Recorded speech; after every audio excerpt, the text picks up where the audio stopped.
kabarnya hari ini? Alhamdulillah sehat. Untuk Bu Lina bagaimana? Juga sehat. Alhamdulillah sehat Bu. Di sini saya ingin menyampaikan bahwa saya adalah calon guru pembina angkatan 5 dari Kabupaten Semarang, mendapatkan tugas demonstrasi konseptual tentang pengambilan keputusan seorang pemimpin atau kepala sekolah. Di situ saya mohon bantuan Bu Dwi untuk menjawab pertanyaan yang tadi saya ajukan. Ya, insya Allah.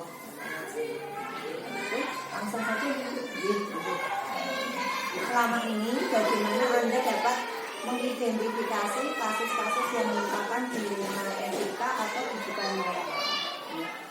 Untuk mengidentifikasi kasus-kasus yang merupakan dilema etika, yaitu dengan mengenali paradigma dilemanya dulu.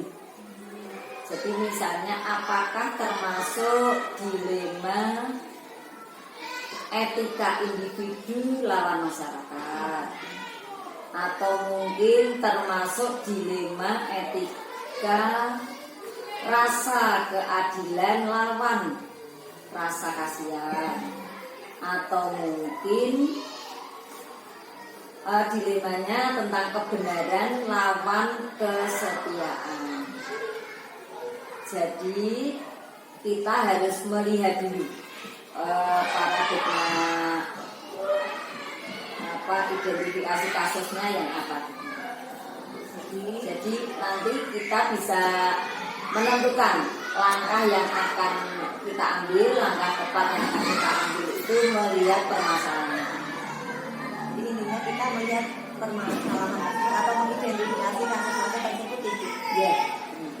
Terus yang kedua, bagaimana selama ini Anda menjalankan pengambilan keputusan di sekolah Anda, terutama untuk kasus di mana ada dua kepentingan yang sama-sama benar atau sama-sama mengandung nilai kebajikan. Ya, terima kasih. Untuk pengambilan keputusan itu kami selalu mengedepankan musyawarah. Jadi melakukannya demi kebaikan lembaga, kemudian menjunjung tinggi prinsip-prinsip nilai-nilai dalam diri, melakukan apa yang saya harapkan, tetapi orang lain juga melakukan yang saya laksanakan. Jadi intinya itu kita juga harus mempertimbangkan dampak dan resikonya. Yang pasti kita harus mengetahui dampak yang akan terjadi dari keputusan tersebut. Terus yang selanjutnya, langkah-langkah atau prosedur seperti apa yang biasa Anda lakukan selama ini dalam mengambil keputusan? Iya, terima kasih. Sebetulnya ada 9 langkah, tapi kita lihat permasalahannya dulu. Adapun ke-9 langkah itu yang pertama adalah mengenali bahwa ada nilai-nilai yang saling bertentangan dalam situasi ini. 1. Kemudian yang kedua itu menentukan siapa yang terlibat dalam situasi itu. Yang ketiga, kumpulkan dulu fakta-fakta yang relevan dengan situasi. Yang keempat, pengujian benar atau salahnya. Itu yang meliputi ada pengajuan paradigma benar lawan benar. Kemudian yang keenam melakukan prinsip resolusi. Yang ketujuh investigasi dulu dengan opsi trilema. Kemudian sebelum lihat lagi keputusan itu, buat keputusan dulu. Dan yang terakhir lihat lagi keputusan itu kemudian direfleksi. Jadi dalam membuat sebuah keputusan itu harus melihat 9 langkah tersebut ya. Itu idealnya seperti ini. Jadi yang pasti kita lihat nilai itu bertentangan tidak dengan situasi, kemudian melibatkan orang lain gitu ya. Kemudian terus ada prinsip resolusi berikutnya, pertanyaan yang berikutnya adalah hal apa saja yang selama ini Anda anggap efektif dalam pengambilan keputusan pada kasus dilema etika? Ya, hal-hal yang efektif dalam kasus dilema etika adalah saya berpatokan pada hasil akhir. Hasil akhir yang dicapai itu dibandingkan dengan resikonya. Juga berpegang pada peraturan, artinya keputusan yang saya ambil jangan sampai melanggar aturan. Jadi tidak lupa juga mengedepankan sikap peduli dalam mengambil keputusan itu. Jadi harus mengedepankan sikap peduli, terus berpatokan juga pada hasil akhirnya dibanding resiko yang akan tidak melanggar aturan. Selain itu, apakah ada tantangan dalam mengambil keputusan pada kasus dilema etika itu? Atau hal-hal apa yang merupakan tantangan dalam mengambil keputusan?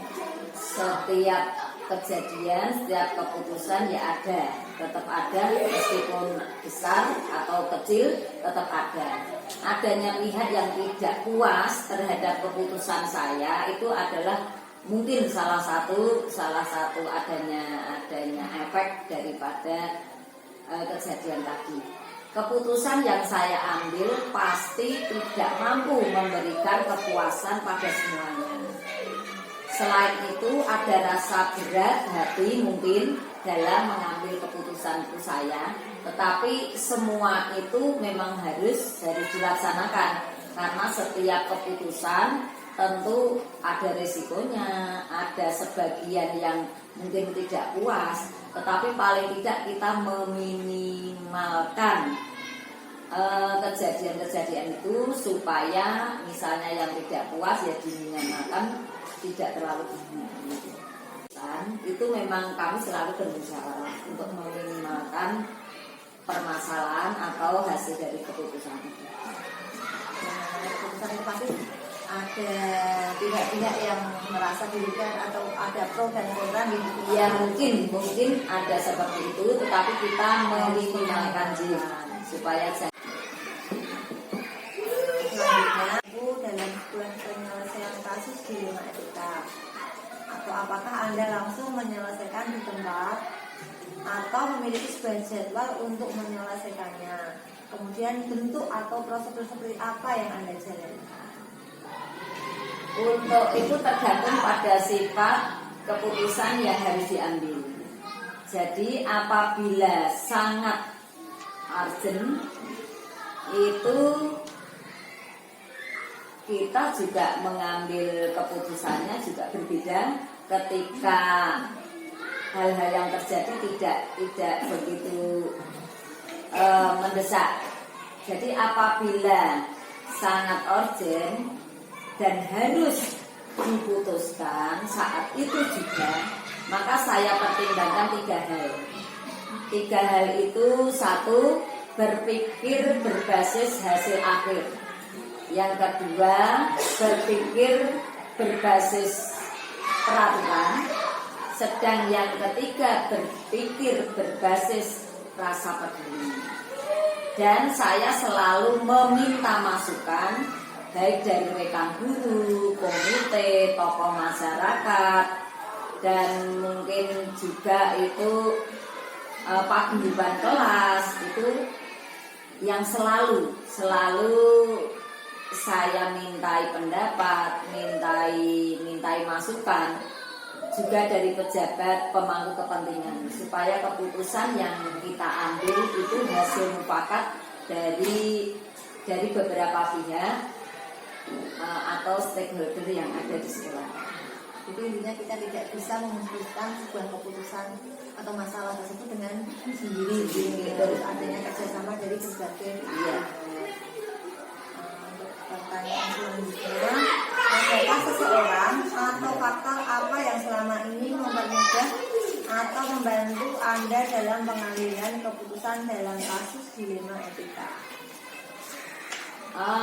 Jelas ada, yaitu teman-teman guru yang memberikan masukan positif, juga wali murid, tokoh masyarakat masyarakat dan para pejabat desa juga dinas itu sangat mendukung kemajuan sekolah. Itu yang selalu menjadi rekan kerja saya. Kemajuan sekolah itu pasti didukung oleh berbagai pihak. Seperti yang ada tadi. Ini yang terakhir, pertanyaan yang terakhir, dari semua hal yang telah disampaikan, pembelajaran apa yang dapat Anda petik dari pengalaman Anda mengambil keputusan dilema etika? Iya. Pembelajaran yang bisa saya petik dari dilema etika tadi, yang pertama adalah jangan tergesa-gesa dalam mengambil keputusan. Itu jadi kalau mengambil keputusan jangan tergesa-gesa. Seyogianya setiap keputusan itu dengan pertimbangan yang matang. Jadi kalau dengan emosional itu jelas nanti hasilnya tidak akan baik. Kemudian yang kedua, itu tidak semua keputusan yang kita ambil itu menyenangkan semua pihak. Tadi yang sudah saya sebutkan. Tetapi kita atau saya itu pilih resiko yang paling kecil dari hasil yang keputusan tadi supaya resikonya paling kecil tetapi hasilnya besar. Kemudian yang ketiga, selalu melibatkan semua pihak sehingga keputusan yang kita buat itu lebih baik karena masukan dari berbagai pihak, tidak hanya pendapat saya sendiri.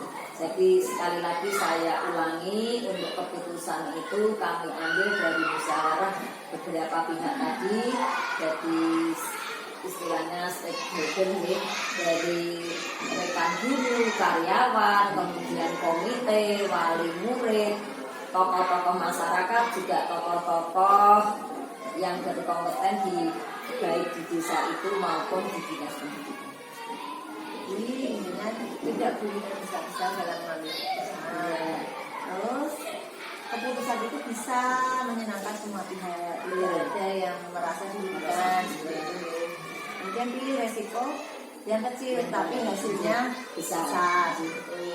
Jangan lupa kerjasama atau melibatkan pihak tertentu ya, dari berbagai pihak dalam mengambil keputusan tadi. Karena masukan dari berbagai pihak itu bisa meminimalkan resiko. Betul.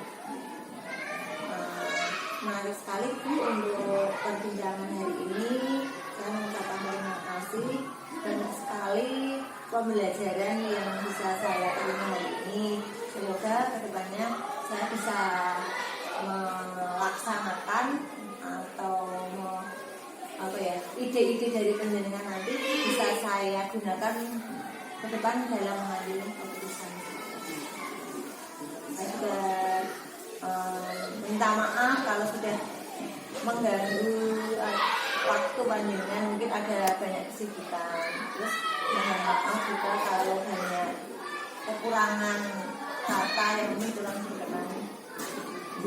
Sama-sama Bu Lina, saya sebagai kepala sekolah mungkin jabatan saya tadi mungkin ya mudah-mudahan sudah mendekati agak betul, tetapi kalau masih kurang juga saya mohon maaf sebagai manusia biasa yang kurang sempurna. Tapi untuk kedepannya monggo, mungkin penjenengan yang masih muda untuk kedepannya lebih ditingkatkan lagi dari apa yang sudah saya sampaikan. Mudah-mudahan lebih baik. Terima kasih. Saya akan melanjutkan pembelajaran ini. Assalamualaikum warahmatullahi wabarakatuh. Waalaikumsalam. Assalamualaikum Bu Ira. Waalaikumsalam Bu Yuli. Bagaimana kabar hari ini? Alhamdulillah luar biasa. Ini Bu, saya kan sebagai salah satu calon guru penggerak angkatan 5 dari Kabupaten Semarang mendapatkan tugas untuk mewawancarai kepala sekolah dalam mengambil suatu keputusan. Dan itu saya minta bantuan Ibu dalam menjawab pertanyaan yang nanti akan saya lakukan. Itu bersekian Bu. Insya Allah. Kalau begitu, Ibu siap-siap saya selama ini bagaimana Anda dapat mengidentifikasi kasus-kasus yang merupakan dilema etika atau kebutuhan moral? Kebutuhan moral ya. Kalau berbicara tentang dilema etika itu memang cukup berat ya dulunya, karena memang itu berhubungan dengan permasalahan benar dan benar, namun harus bertentangan. Ketika kita berbicara tentang rujukan moral itu kan kita hanya mendasarkan pada aturan. Jadi normatif, secara norma itu apakah benar atau salah. Jadi kalau di sini biasanya saya mengidentifikasi yang pertama tadi kaitannya dengan benar atau tidaknya yang pertama.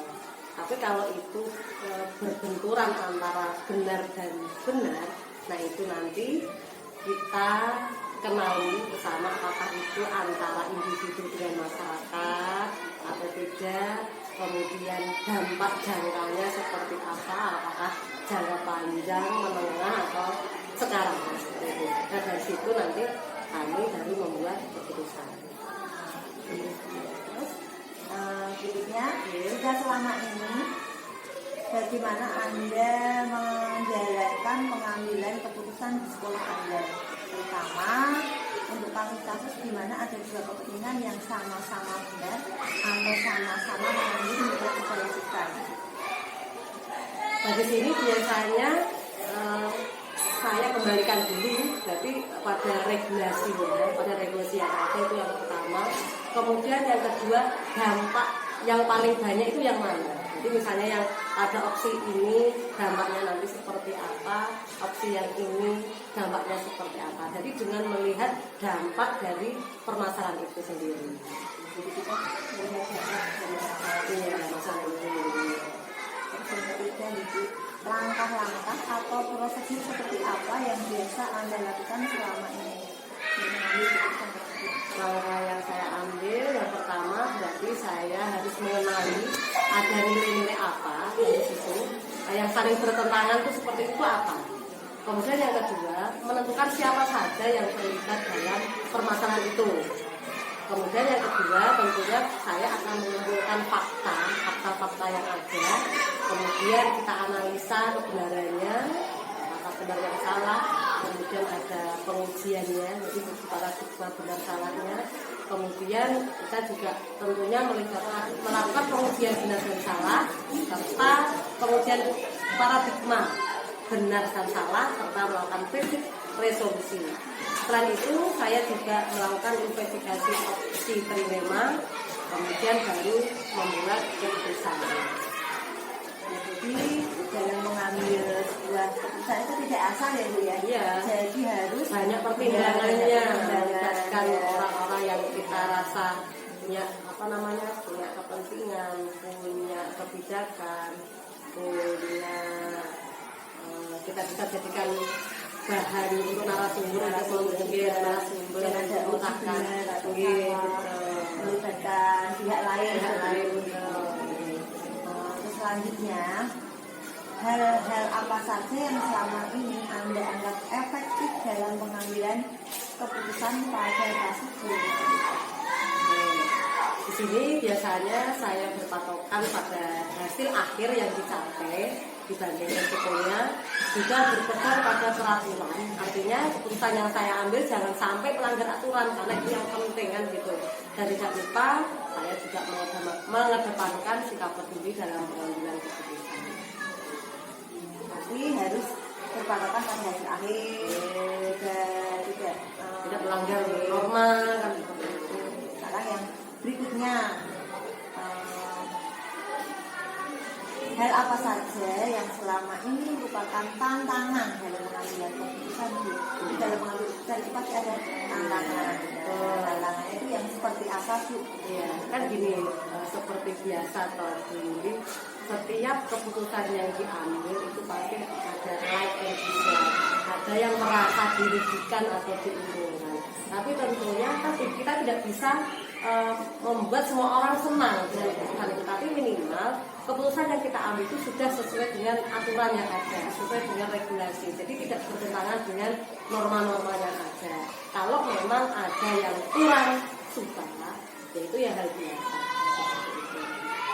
Jadi dalam jadi tadi ya ada yang pro kontra itu pasti ada. Jadi yang namanya seperti itu ya, seperti hal lumrah, tapi kan kita harus tetap Untuk jalan. Selanjutnya, apakah Anda memiliki sebuah tata kala atau jadwal tertentu dalam sebuah penyelesaian kasus dilema etika? Kemudian, apakah Anda langsung menyelesaikan cepat atau memiliki sebuah jadwal untuk menyelesaikannya? Misalnya bentuk atau prosedur seperti apa yang Anda silakan? Kalau punya jadwal khusus tidak, karena memang itu istilahnya kan insidental, itu permasalahan yang sewaktu-waktu bisa ada dan tidak bisa kita rencanakan. Jadi memang ketika kejadian itu ada, berarti ya harus kita selesaikan. Tentunya dengan tadi, dengan tahapan-tahapan, dengan melibatkan berbagai pihak untuk bisa membuat keputusan yang terbaik. Nah, seperti itu yang tentunya menentukan banyak orang. Tadi seperti yang disampaikan Ibu tadi, tentunya kita ada kendala-kendala ya tadi. Setiap keputusan yang diambil belum tentu bisa membahagiakan semua orang. Tapi minimal keputusan yang diambil sudah sesuai dengan yang ada. Terus adakah seseorang atau faktor apa yang selama ini mempermudah atau membantu Anda dalam pengambilan keputusan yang berhubungan dengan kasus dilema etika? Ya kalau di kita itu kan ada komite, ya ada komite, kemudian ada pejabat di atas kita, ada bina. Dan di situ kan kita juga melibatkan beliau-beliau, kita minta masukan-masukan, minta saran untuk solusi kita yang ada seperti itu. Jadi kita melibatkan seluruh pemangku kebijakan yang memberikan itu. Jadi Semua stakeholder itu yang ada itu kita libatkan untuk meminimalkan resiko yang ada. dari semua hal yang telah Anda sampaikan tadi dan sampai tahap akhir ya Bu ya. Dari semua hal yang telah Panjenengan sampaikan tadi, kira-kira adakah pembelajaran yang dapat Anda petik atau pengalaman Anda dalam mengambil keputusan dilema etika tersebut? Iya Bu, karena memang kondisi dilema etika tadi sudah saya sampaikan, kondisi yang tidak mudah, memang berat bagi kita. Jadi kita harus berhati-hati di dalam membuat keputusan. Jadi saya di sini tidak akan tergesa-gesa dalam mengambil keputusan. Jadi selebihannya setiap keputusan dengan pertimbangan yang matang, dengan meminimalkan resiko yang ada. Kemudian yang kedua, tidak semua keputusan itu bisa menyenangkan semua pihak. Jadi pilih resiko yang paling kecil, tetapi hasilnya yang paling besar. Ya, kemudian yang ketiga, tentunya dengan melibatkan semua pihak sehingga keputusan yang kita buat lebih baik karena masukan dari berbagai pihak sekaligus meminimalkan resiko. Baik sekali sih obrolan kita hari ini. Semoga dengan saya mendengarkan sharing, mendengarkan apa nih bisa membantu saya ke depannya untuk mengambil sebuah keputusan. Terima kasih semuanya. Mohon maaf kalau sudah mengganggu aktivitas masyarakat.